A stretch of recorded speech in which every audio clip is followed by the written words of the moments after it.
Hicimos un estudio con Harvard Business Publishing donde encuestamos a más de 2.700 personas a nivel global. El 78% de las personas no tienen confianza todavía de integrar Gen AI, inteligencia artificial, dentro de sus procesos de trabajo. 48% de las personas sabe que va a haber un cambio dentro de su rol.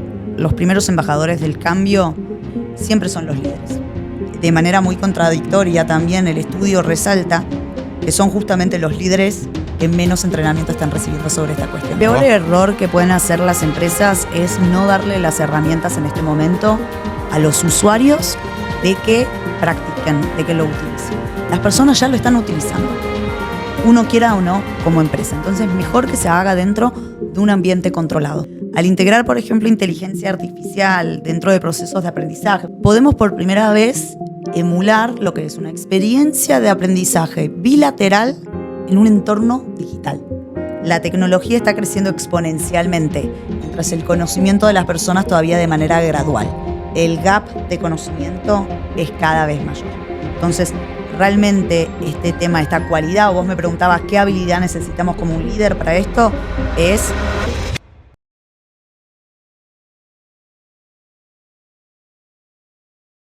Hola a todos, comunidad, ¿cómo están? Yo soy Coco Egusquiza, trabajo aquí en el Digital Hub Monterrey en la parte de innovación y les voy a acompañar como host en este episodio del podcast de Foundry, que es un podcast destinado a compartir conocimientos, mejores prácticas y lecciones aprendidas sobre diferentes casos a nivel de ecosistema en tecnología. Hoy tenemos a una invitada muy especial. Tenemos a Eva María Raimondo. Ella es VP regional de LATAM de Degreed, más de 15 años en estrategia comercial, desarrollo de talento, gestión intercultural. Ha liderado la expansión de Degreed a nivel de alianzas en la región, en Argentina, Chile, Colombia, LATAM. Antes trabajó en LinkedIn, en HR y Sales Solutions, y tiene una formación en gerenciamiento económico intercultural. Estuvimos conversando sobre esto, muy interesante. Nací en una familia diplomática, creció entre Alemania y Argentina y hoy vives en Brasil. Qué interesante. Bienvenida, Eva. Gracias por estar aquí. Cuéntanos un poquito sobre Degreed, un poco para entrar en calor a la conversación. Primero de todo, gracias, Coco. Gracias, Digital Hub, por estar acá. Me encanta. Feliz de estar acá siempre en Monterrey. Siempre un gusto. Y mucho más ahora siendo parte de esta comunidad del Digital Hub. Así que muchas gracias. Entonces, Degreed es una plataforma de experiencia de aprendizaje. Entramos en los partnerships, la verdad, con nuestros clientes para apoyarlos dentro de lo que es la transformación del negocio a través de capital humano. Genial, genial, perfecto. Y justo ya entrando en calor en todo este tema de plataforma de aprendizaje, estás muy vinculado con áreas de learning. Vamos a hablar hoy específicamente de cómo navegar esta transformación a través del aprendizaje corporativo con IA generativa.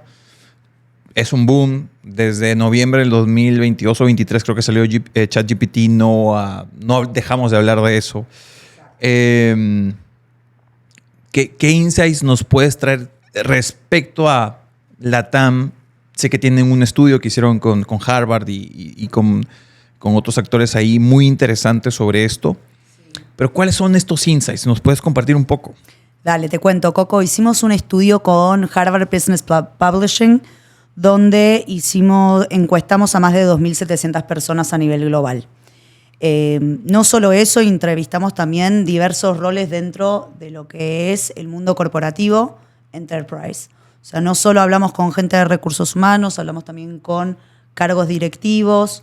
Y lo que fuimos viendo es realmente que 78% de las personas no tienen confianza todavía de integrar Gen AI, inteligencia artificial, dentro de sus procesos de trabajo.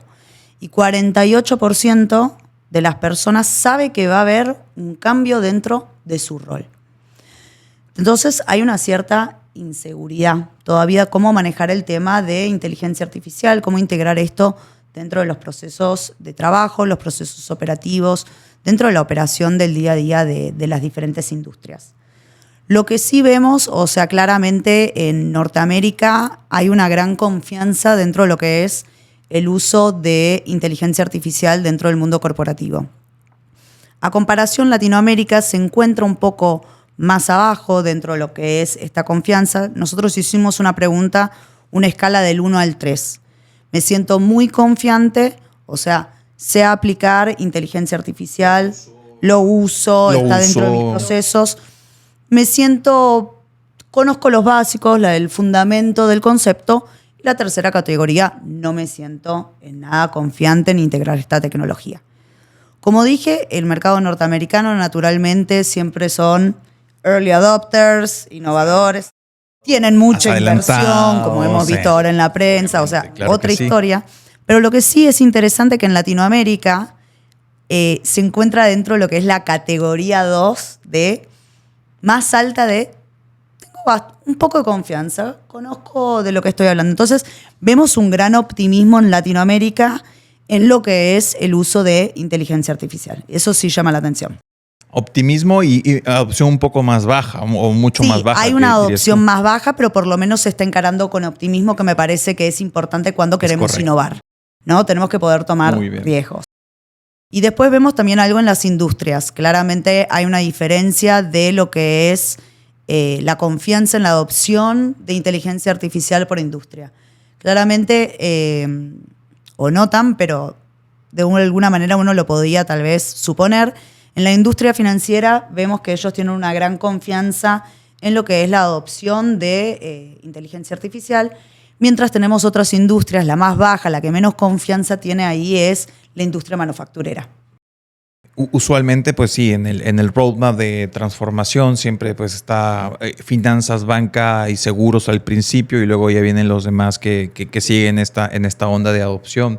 Oye, qué interesante. ¿Y qué factores culturales has encontrado o crees tú que existen en esta diferencia de adopción, ¿no? Hay muchos factores culturales que influyen a que exista esta diferencia. ¿Qué podrías opinar sobre eso? Lo que sí estoy viendo una diferencia dentro de lo que son las diferentes regiones.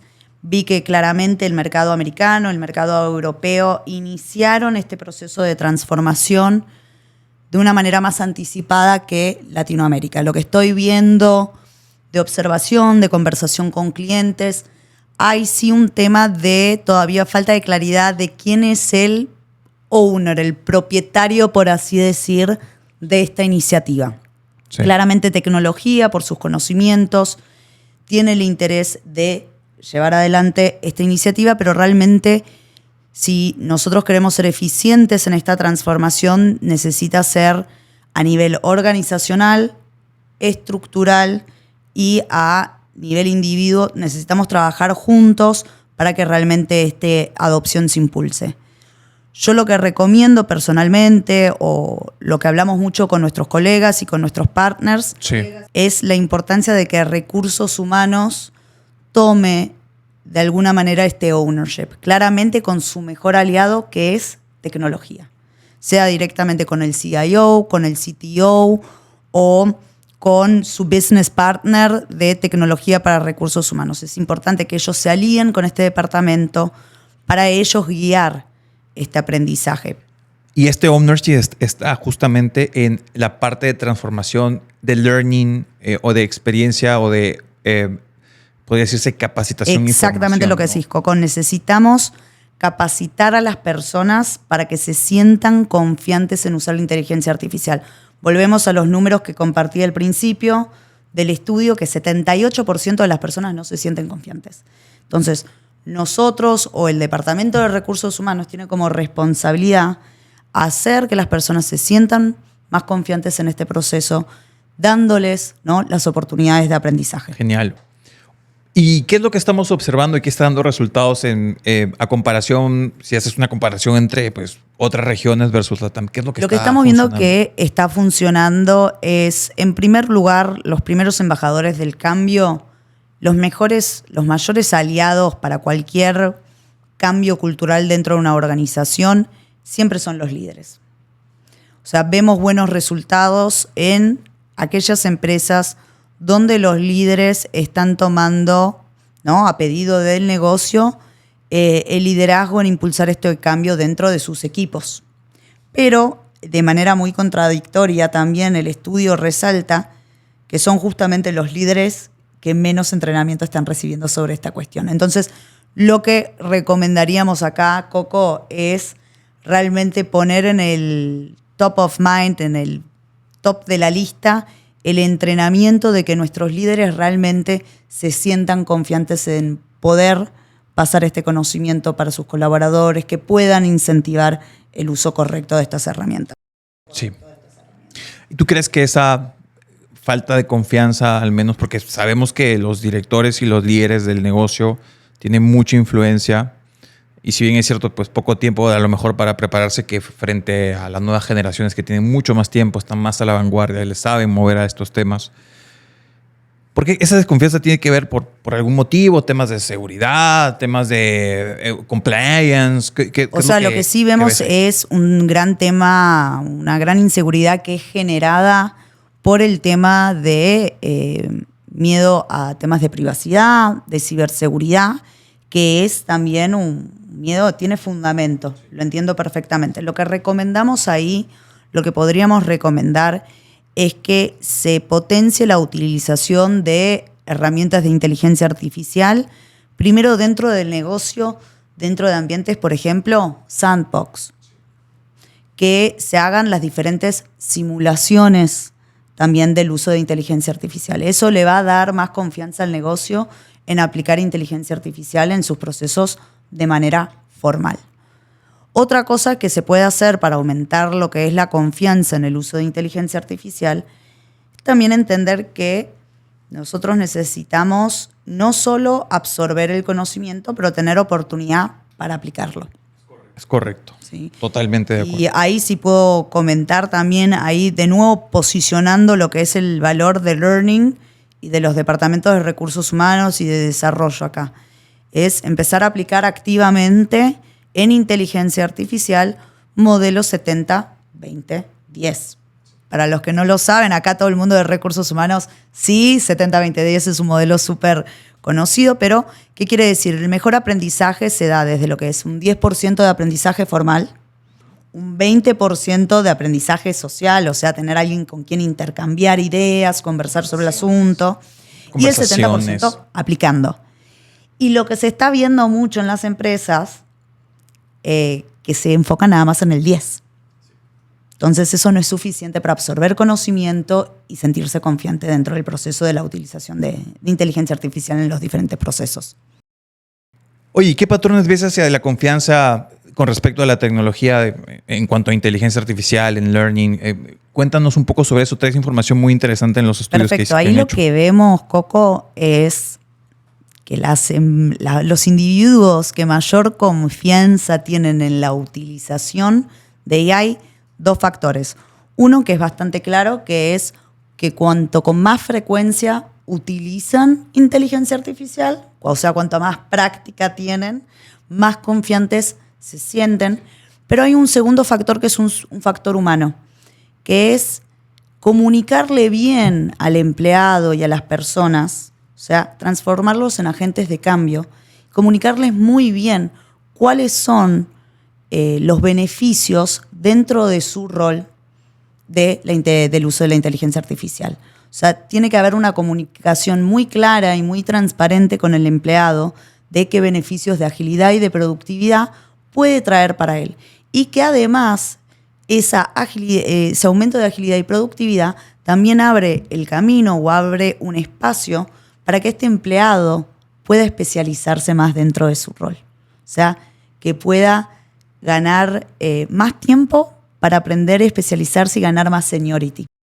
Sí, porque este uso de todas estas partes, sobre todo en aprendizaje, porque yo lo uso mucho para aprendizaje, para research, por ejemplo, aumenta también el evitar pensar de que algo nos va a quitar el trabajo.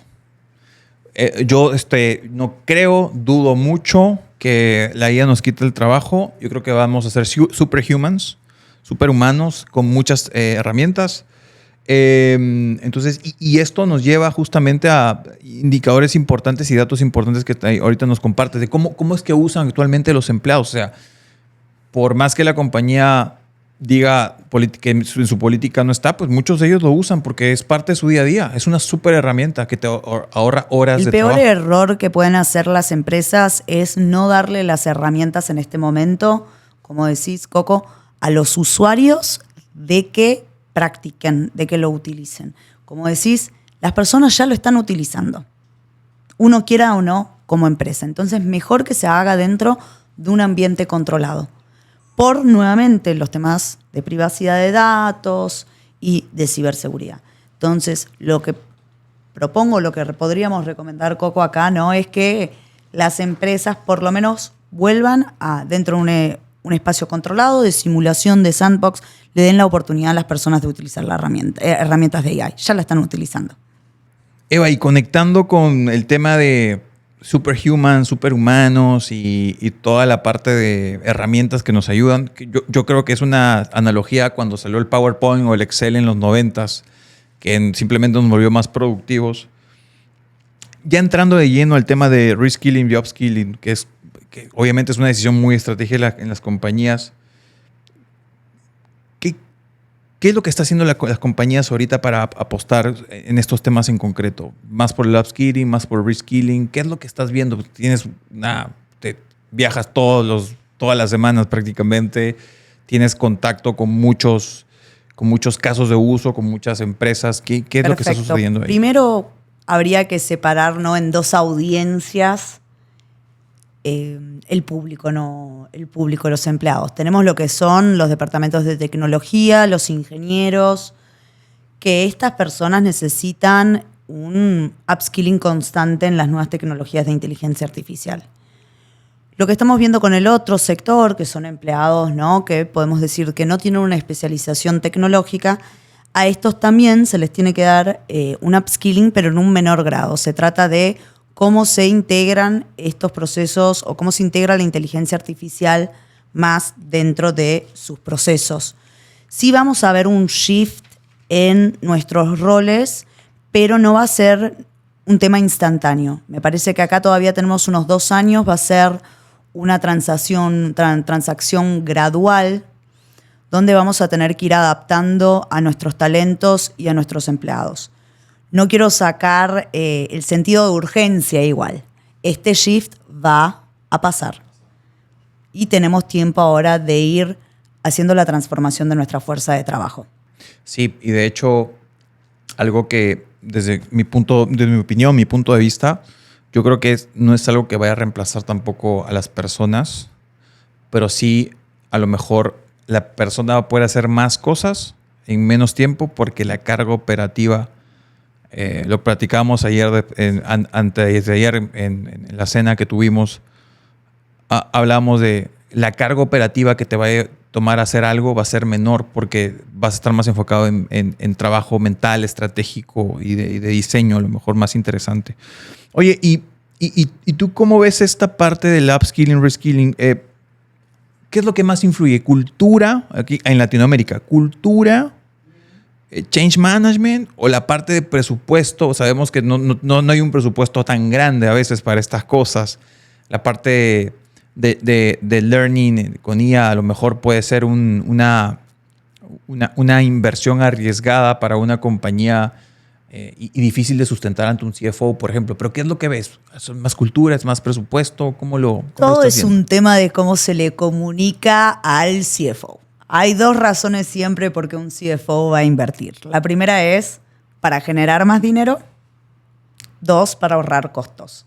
Entonces, cualquier caso de uso que se le presente al CFO tiene que estar atendiendo una de esas 2 dimensiones. Y tiene que ser hacerse un análisis claro, ¿no?, del status quo y el potencial de mejora que puede tener, que son hipótesis. Pero justamente dentro de esta disrupción necesitamos tomar riesgos, necesitamos innovar. Sí, es muy obvio que traer esas herramientas a la operación va a llevar muchas, sobre todo ahorro en horas hombre, ahorro en productividad, ¿no?, debido a incremento de productividad. ¿Tienes algún caso que nos puedas contar sobre alguna buena decisión que se ha tomado en cuanto al learning con IA? Cuéntanos ahí, me encantaría escuchar ahí un poco qué es lo que he visto. Has visto varios casos, varía de industria a industria. Claramente la industria, como hablábamos antes, ¿no?, servicios financieros, servicios profesionales, industria de tecnología son siempre los adoptadores, son los primeros adoptadores. Una práctica que vi muy bien dentro de una empresa de tecnología es que hacían el uso de herramientas de inteligencia artificial, tenían un cierto número de horas obligatorias por usuario. ¿Y por qué eso me pareció interesante? Primero, porque ponemos en práctica el uso. 2, lo hacemos una rutina, vamos creando una costumbre a utilizarlo. Y tercero, claramente, de estar integrado dentro del flujo de trabajo, le da también al usuario más confianza. Ese es un uso muy bueno que vi, pero claro, es una empresa de tecnología, tienen otro DNA frente a lo que es la innovación y, bueno, tienen usuarios también aptos para el uso. Pero eso me pareció muy interesante, esta obligación. Y sumaría algo más. Sí. Y sumaría algo más importante ahí, que es algo que se puede medir también, el tiempo que pasas y versus un aumento significativo en cuanto a la productividad es algo que se puede medir. Lo digo porque, bueno, estamos en Monterrey, una ciudad y un territorio muy, muy de manufactura y de industria pesada, ¿no? Entonces, yo creo que este tipo de acciones es muy importante, sobre todo para el upskilling del mismo empleado en este caso, ¿no? Y ya nos has contado de aciertos, buenas decisiones y qué errores nos podrías compartir. Seguramente hay algunas cosas bien interesantes, pero ¿qué cosas no deberían hacerse? Es como que ¿Qué errores he visto? He visto aquellos que no están haciendo nada todavía. He visto miedo.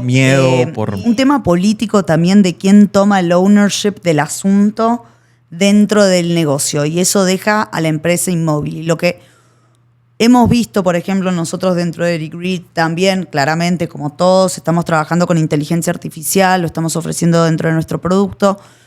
Lo que hicimos acá también con nuestros clientes es darles la opción de experimentar el producto, que puedan testearlo sin costo, ¿no? Y claro que para poder liberar también esta solución hay unos ciertos temas legales que tienen que ser revisados por nuestros clientes, por nuestros partners. Y ahí ya uno ve en la demora que hay con la firma, por así decir, de esta documentación legal, todavía la incertidumbre que hay dentro de los negocios. Sí, es un tema de si me meto pero no le conozco, Sí. pero no le muevas mucho. Sí. La burocracia también que existe, toda la parte de compliance debe ser muy difícil de sumergir dentro de a lo mejor IT y las políticas que puedan tener. Qué interesante. Otra cosa que recuerdo mucho de la conversación previa que hemos tenido, que mencionas, es un error común que para temas de aprendizaje, sobre todo con esas herramientas, el ownership no lo tome la parte de learning. Y sí, claramente se le da tal vez a veces el ownership a los equipos especializados, ¿no? A nuestros ingenieros en tecnología, que está muy bien. El tema es que justamente si uno quiere aumentar la confianza en el uso de inteligencia artificial, tiene que venir por aquellos departamentos que primero enseñan a usar y dan oportunidades de aplicación. Y que entienden cómo potencialmente a través de los HRBPs las diferentes áreas pueden utilizar inteligencia artificial. Entonces, lo que recomendamos, nuevamente lo hablamos antes, me parece que ya lo mencionamos ahora, la importancia que tiene que los departamentos de recursos humanos se alíen con tecnología y, recomendación, que sean ellos que empiecen a proponer las diferentes oportunidades de utilización dentro del negocio. Y volvemos a esta cita que mencionas. Los mayores embajadores son los que menos están entrenando. Exacto, y los que más inseguridad, ¿no? Más inseguridad tienen frente a este proceso. Entonces. Y ahí vamos con ese tema. Los que más están entrenando, y para entrar al siguiente tema que tiene que ver con aprendizaje híbrido entre lo tradicional y lo de IA. ¿Qué estás viendo que funciona? ¿Qué métodos están combinando? ¿Cuál es la mezcla para esto? Bien, ahí Cuéntanos. me parece que inteligencia artificial ahora nos abre una oportunidad en el aprendizaje que no habíamos tenido nunca, ¿no? Como muchas cosas. Nos hace también no solo superhumans, pero tener super experiencias digitales. Al integrar, por ejemplo, inteligencia artificial dentro de procesos de aprendizaje, por ejemplo, un coach de inteligencia artificial, un mentor de inteligencia artificial, podemos por primera vez emular lo que es una experiencia de aprendizaje bilateral en un entorno digital. Entonces, eso es muy interesante porque nos abre otra manera de tener interacción con aprendizaje digital, donde tenemos una persona artificial, pero que puede ser una persona artificial propia del negocio, donde tenemos una herramienta de inteligencia artificial, donde la entrenamos con los diferentes valores del negocio, los diferentes conocimientos. Y cuando digo valores, podemos entrenar hasta esa inteligencia artificial de qué manera debería hablar con nuestros empleados, de manera informal, de manera Correcto. formal. Podemos tener una inteligencia artificial que se adapta también al aprendiz, entendiendo que Coco tiene tantos años de experiencia, formado dentro de tal carrera, tiene este rol dentro del negocio, ha hecho este aprendizaje dentro de la organización, y que la inteligencia artificial entienda quién sos vos y te dé un aprendizaje personalizado dentro de un ambiente que antes eras solo vos aprendiendo. Entonces, de repente tenés otro interlocutor para aprender. No, y es curioso porque esto te abre la posibilidad también a tener contextos. Hablábamos justo del tema de contextos, lo que te decía. Bueno, los que ya están muy metidos en la parte técnica, MCPs y todo. Hay contextos que se pueden generar para capitalizar el conocimiento de tu gente y que se quede en la compañía, y cuando esta persona se vaya lo puedas tener. Y por ejemplo decir, si Coco quiere llegar a ser VP de operaciones, este es el gap que le falta, y poder decir, oye, recomendar contenido, curar o avisar incluso pues a los departamentos sobre todo el de learning, que oye, le falta este gap, puede llevar esta formación, Sí, no, upskilling. re interesante. Es así, o sea, lo que decías también de lo que es management de conocimiento. Tenemos grandes empresas más acá dentro de la región, que tenemos muchas empresas, industria manufacturera, donde tenemos empleados que han estado con nosotros, con las diferentes empresas toda la vida. O sea, ¿qué hacemos con estos talentos que estuvieron 40 años dentro del negocio y de proceso natural están saliendo del trabajo porque ya entran en otra fase de vida? ¿Cómo retenemos ese conocimiento de esos expertos? Lo podemos hacer hoy en día de una manera muy interactiva a través de inteligencia artificial, de que yo, por ejemplo, pueda crear un coach que se llama el coach Coco, ¿no? Y que el coach Coco quede eternizado tu conocimiento y tu memoria dentro de una herramienta de inteligencia artificial, dentro de un ambiente donde las personas pueden tener interacción con este Coco artificial. En un contexto específico, que estaba, por ejemplo, no sé, María, la que se encargaba de la parte de formación, que te atendía y que era un amor de persona, y etcétera, y tener el mismo contexto, y así generar experiencias un poquito más personalizadas. Qué interesante esta parte.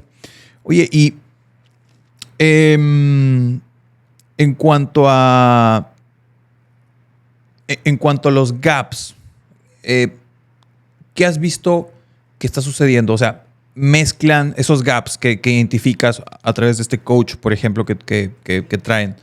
Esos gaps mezclan tanto contenido tradicional como también roadmaps de formación generados automáticamente.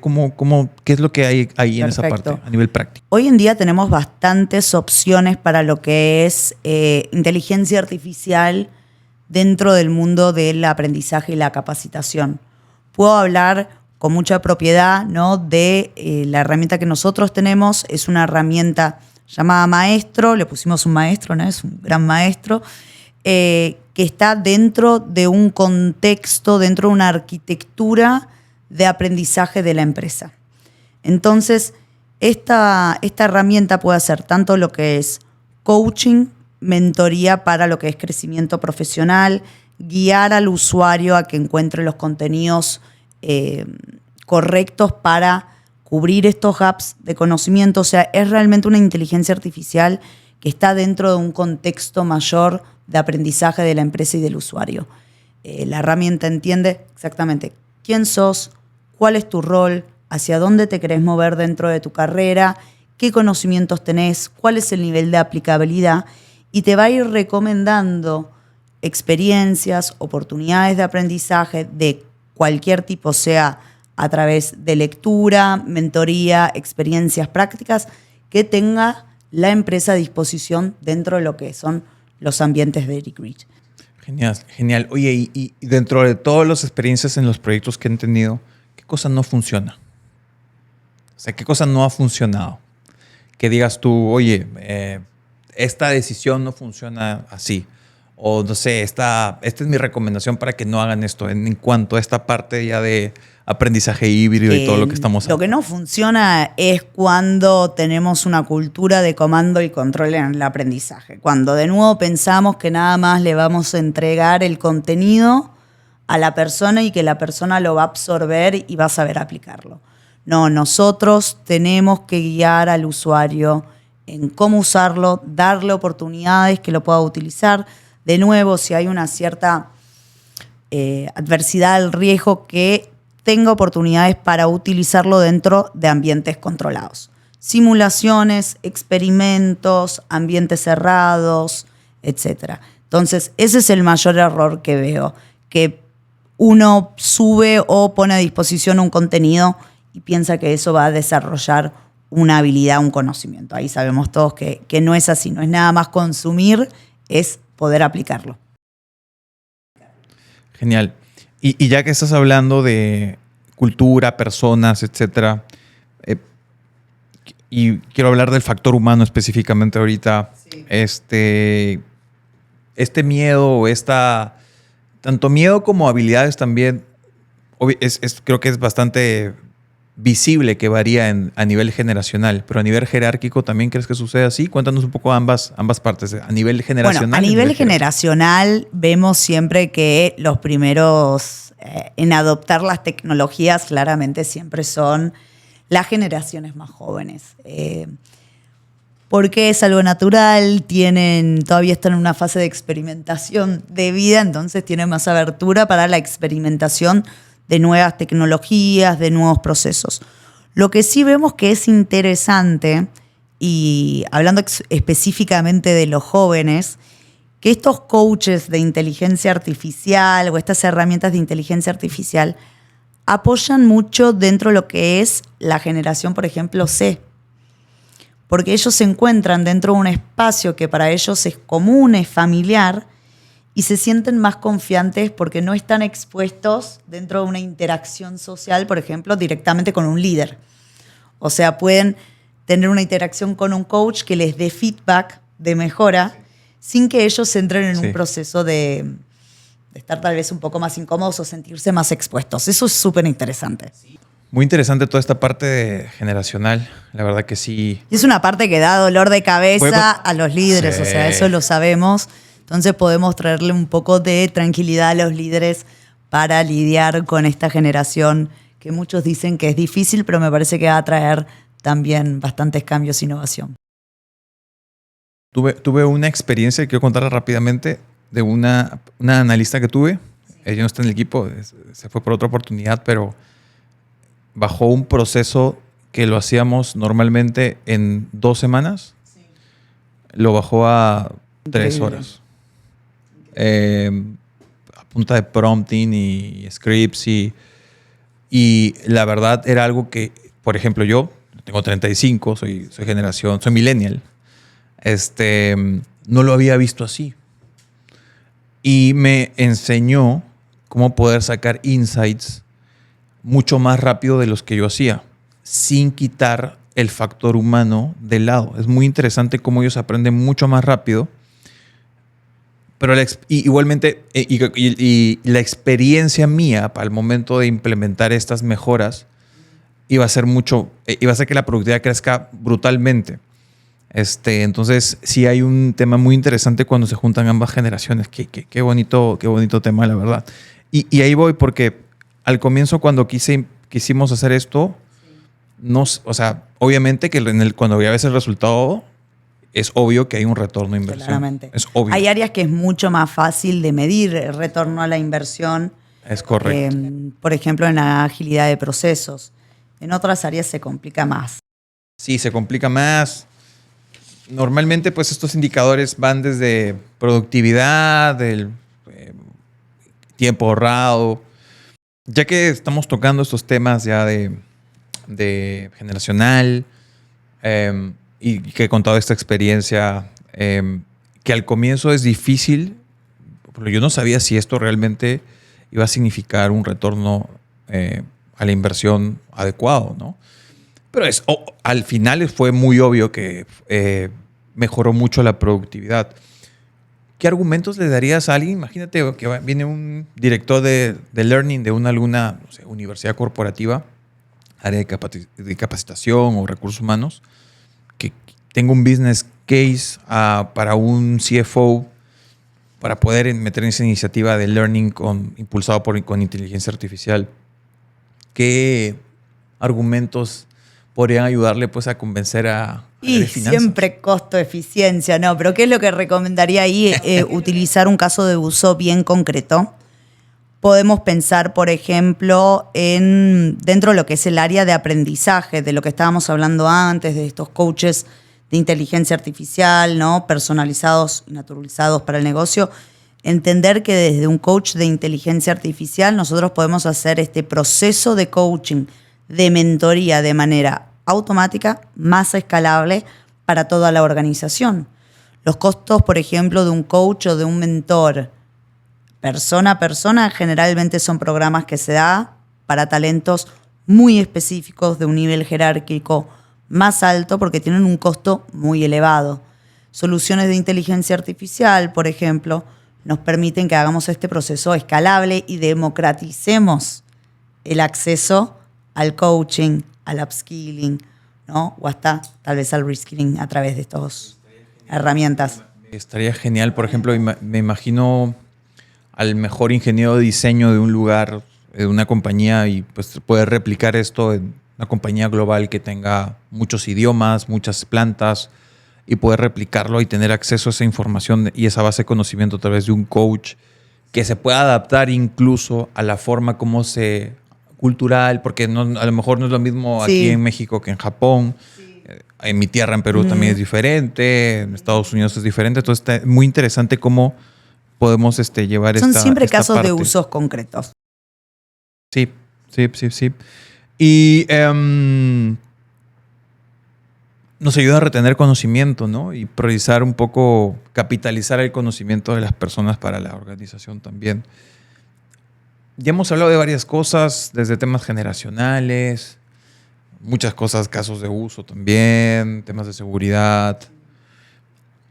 Hablando ya de liderazgo, ¿qué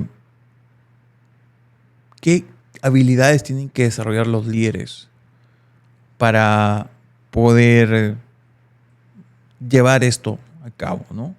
Nosotros aquí en el Digital Hub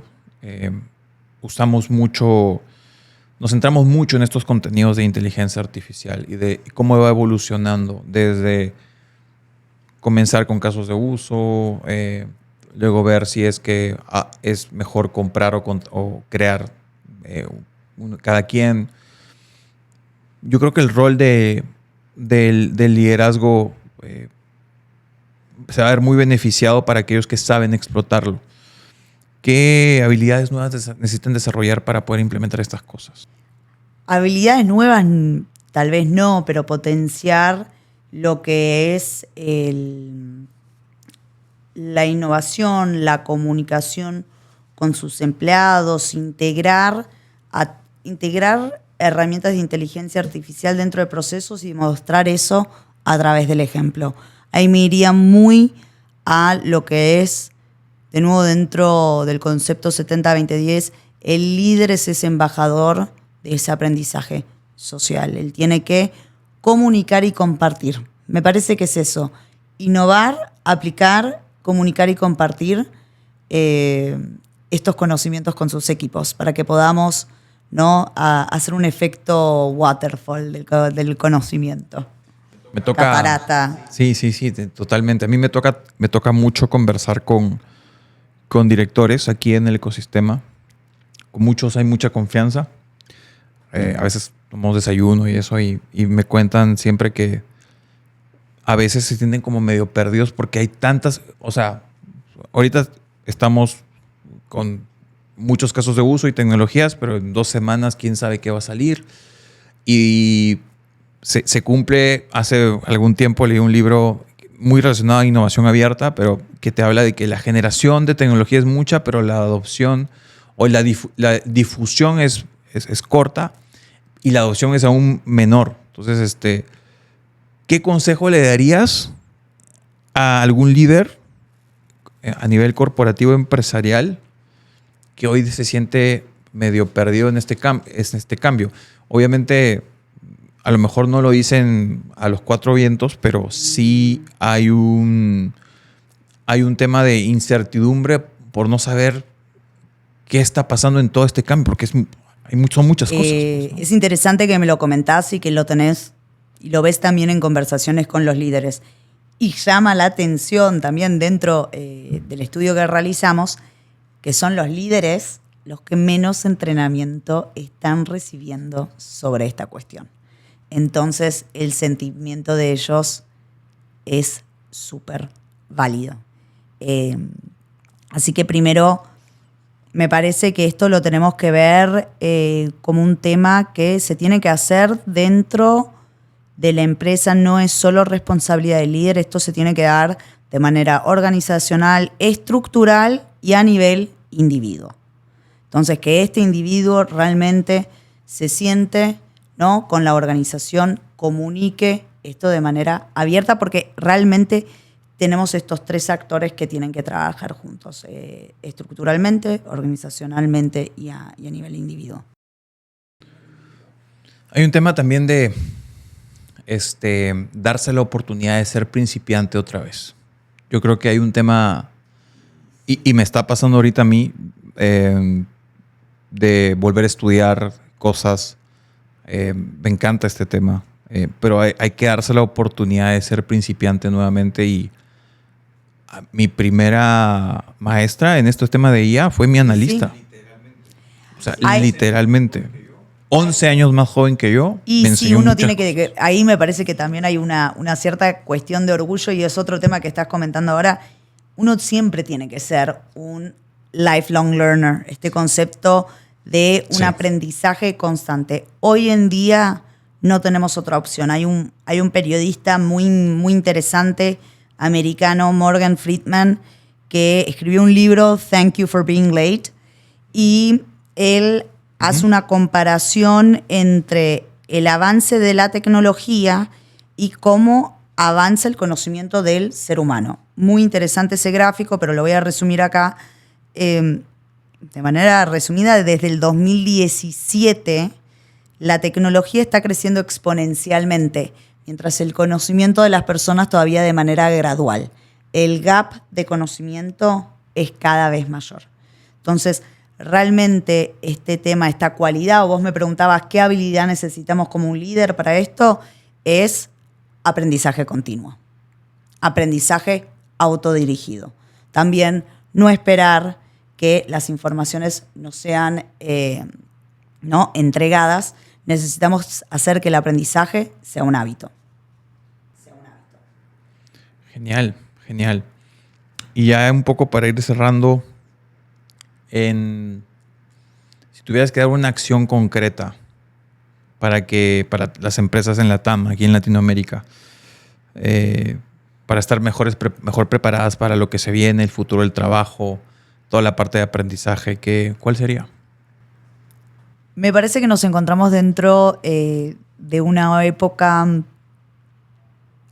con muchas disrupciones, pero que tenemos que enfrentarlo con positividad, sin miedo al error, o sea, que experimentemos. Estamos en buen camino, pero necesitamos acelerar un poquito.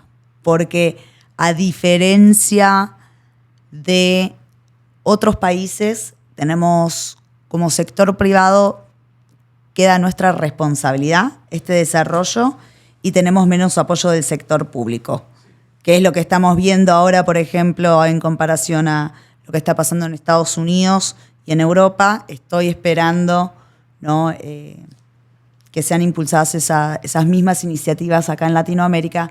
No lo veo pasando, así que veo al sector privado como un gran agente del cambio y que tenemos que tomar ese liderazgo. Y esta es una tendencia muy clara. Normalmente antes había cuando se venía un gran cambio, había este concepto de la rana en la olla hirviendo. No sé si te lo sabes. Sí. Que al comienzo el agua está fría y la rana va aguantando conforme va calentándose, y cuando ya está caliente no puede saltar y simplemente se muere, ¿no? Entonces, esta creo que es una de las pocas veces que vemos una tendencia que tiene una adopción muy rápida y de que sí, realmente se está viendo que hacia allá va y si no viene la ola y no la aprendes a surfear, pues te vas a ahogar. Vamos a ver, y ahí las empresas grandes, o sea, las empresas enterprise son las que más dificultad tienen para implementar estos cambios, pero las que más riesgo también tienen. Y algo positivo que sí tienen estas empresas, y hablando específicamente aquí en Monterrey, hay emprendedores que están en Silicon Valley y me mencionan que Silicon Valley pues está lleno de empresas de tecnología. Se crea mucha tecnología, pero no tienen casos de uso como los que tenemos aquí en industria. Acá está el caso de uso, acá está el problema, el desafío está aquí.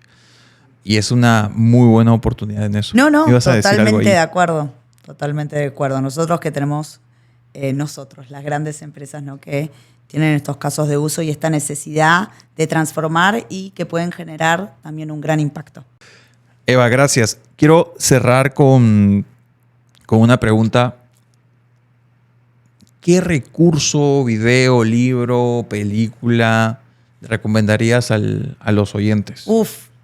Hay varios, pero uno que me marcó mucho dentro de lo que fue mi crecimiento profesional fue un libro que se llama ¿Qué haría Google?, de un periodista americano, Jeff Jarvis, un libro súper antiguo.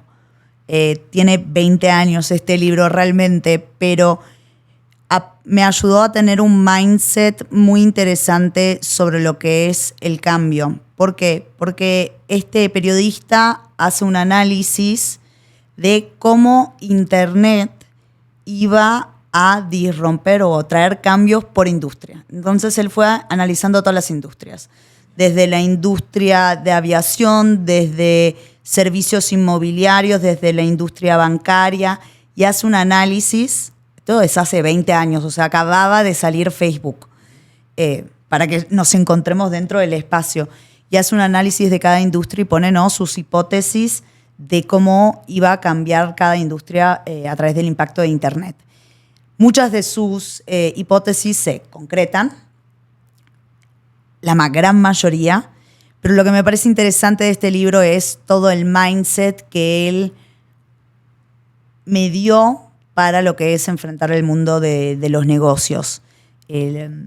Varias frases icónicas de él, no sé si querés que comparta. Claro, por supuesto. Una frase de él, y no sé si es de él o de Michael Dell, porque él estudia mucho lo que es el caso de Michael Dell en este libro, que siempre hablo con mi equipo y nosotros trabajamos mucho en lo que es también atendimiento al cliente. Y uno siempre tiene sus desafíos. Obvio, dentro de lo que es atendimiento al cliente. Y yo siempre le digo a mi equipo, tu mejor cliente es tu mejor aliado, tu peor cliente, o sea, tu cliente más difícil, es tu mejor asesor. Porque es ese cliente que está infeliz que te va a decir hacia dónde te tenés que mover como empresa, cómo tenés que desarrollar tu producto. Es la persona que te va a guiar hacia la excelencia. Entonces, siempre escuchá a ese cliente, por más difícil que sea ese peor cliente. O sea, pongo entre comillas porque todos los clientes son valiosos, ¿no? Por supuesto. Pero hay algunos clientes que son más difíciles. Totalmente. Y son ellos que realmente siempre me dan los insights para que le pase al negocio dónde tenemos que mejorar en nuestro servicio, dónde tenemos que mejorar en nuestro producto. Entonces, eso es, por ejemplo, una de las grandes enseñanzas que me dio ese libro, que siempre me gustó mucho. Excelente, ya me lo voy a comprar, que no lo he leído. Así que, nada, Eva, muchas gracias por estar aquí. ¿Cómo te podemos contactar? ¿En LinkedIn te pueden buscar? Siempre me pueden agregar. Estoy bajo Eva María Raimondo. Me pueden escribir lo que necesiten. Acá estamos. Fue un gustazo estar acá con ustedes, Coco, con Digital Hub. Un gustazo estar en Monterrey. Invítenme. Por supuesto. Cuando quieran. Claro que porque sí. a mí me encanta venir a México. Haremos una carnita asada por aquí. Eso es lo que quería escuchar, la verdad. ¿No? Quiero que me invites a otra carnita asada. Muchas gracias. Por supuesto. Gracias a ti. Gracias por escucharnos. Atentos al siguiente episodio. Somos Digital Hub Monterrey en el podcast de Foundry.